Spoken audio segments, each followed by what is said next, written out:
Chers amis, bonjour. Ça y est, nous sommes dans Exode 5 et enfin on va voir Moïse qui arrive vers le Pharaon et pour voir ce que ça va donner. Est-ce qu'il va pouvoir libérer le peuple? Est-ce que Pharaon va laisser partir le peuple d'Israël? Je vous invite à lire les versets 1 à 9 et puis après nous sauterons quelques passages pour aller à partir du verset 19 jusque dans le chapitre 6. On y va? Ouvrez vos Bibles et suivez la lecture avec moi. Après cela, Moïse et Aaron se rendirent auprès du Pharaon et lui dirent : « Voici ce que dit l'Éternel, le Dieu d'Israël. Laisse aller mon peuple pour qu'il célèbre une fête en mon honneur dans le désert. » Le Pharaon répondit : « Mais qui est l'Éternel pour que je lui obéisse en laissant partir d'ici les Israélites ? Je ne le connais pas. Aussi, ne les laisserai-je pas partir ? » Ils répondirent : « Le Dieu des Hébreux nous est apparu.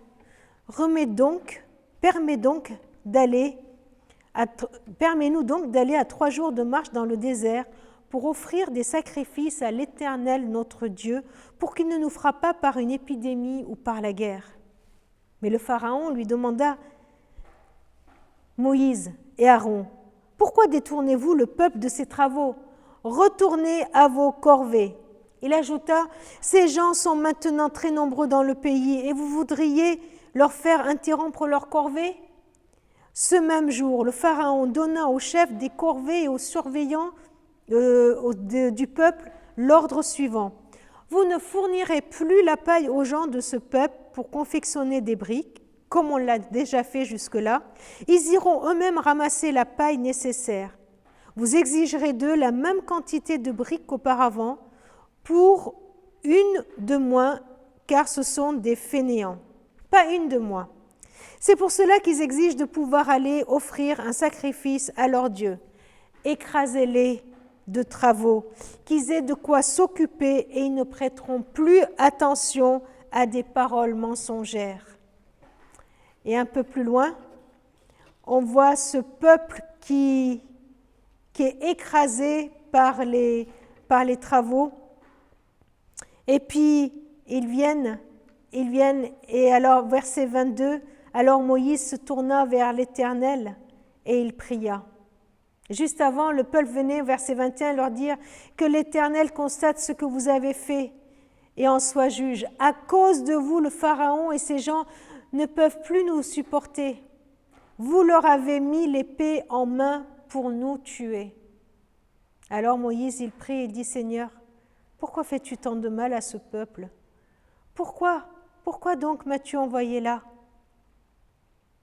Et chapitre 6, verset 1, Dieu répond à Moïse : « Maintenant tu vas voir ce que tu vas faire au Pharaon. Sous l'emprise d'une main puissante, non seulement il laissera partir le peuple, mais il le chassera lui-même de son pays. » Et il ajoute : « Je suis l'Éternel. » Ce passage dans la vie de Moïse me touche particulièrement. Depuis quelques jours déjà, depuis 2 semaines, nous suivons la vie de Moïse, ses réticences face à l'appel et ses premiers pas. Bon, le peuple est convaincu et le Pharaon ne l'est pas. Mais Dieu l'avait prévenu. Dieu lui avait dit que le Pharaon allait avoir le cœur endurci et qu'il ne laissera pas partir le peuple facilement. Mais ici, il y a quelque chose d'encore plus difficile. Non seulement l'action n'aboutit pas, non seulement le bien, la libération que Dieu a promis ne vient pas, mais en obéissant à l'ordre de Dieu, Moïse constate que la situation de ses frères s'est aggravée. C'est comme si nous étions en marche et que nous obéissions à Dieu, et en obéissant à Dieu, notre situation s'aggrave. Vous voyez, c'est pire qu'avant. C'est pire que quand on n'avait pas obéi. C'est ce qui arrive à Moïse.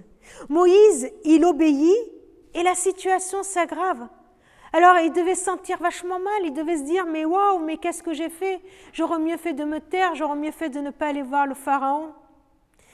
Vous avez déjà entendu ce genre de paroles où on nous dit « Ah non, mais un tel, il vaut mieux qu'il ne se convertisse pas parce qu'il aurait tellement de difficultés dans sa vie après pour le gérer. » Ou là, un tel, mais non, mais si j'obéis sur ce point-là, j'aurai d'autres difficultés que je ne pourrai pas gérer.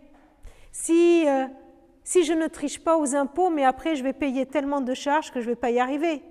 Ah, mais si je mets ma situation en règle, eh bien, les choses vont changer et je ne vais pas pouvoir assumer. Et on voit que les conséquences d'une obéissance pourraient être difficiles à gérer. Et on préfère ne pas obéir plutôt que de laisser les conséquences désastreuses ou plus difficiles être gérées par Dieu. Vous voyez de quoi je parle? C'est ce qui est arrivé à Moïse. Il se disait, il valait mieux que j'aille pas. Et Dieu lui dit, c'est moi qui vais délivrer. Dieu lui dit, tu vas voir ce que je vais faire. Je suis l'Éternel.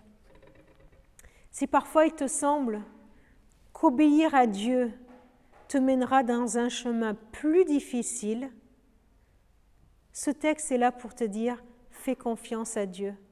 Tu verras comment il va te délivrer. C'est lui l'Éternel. Seigneur, donne-nous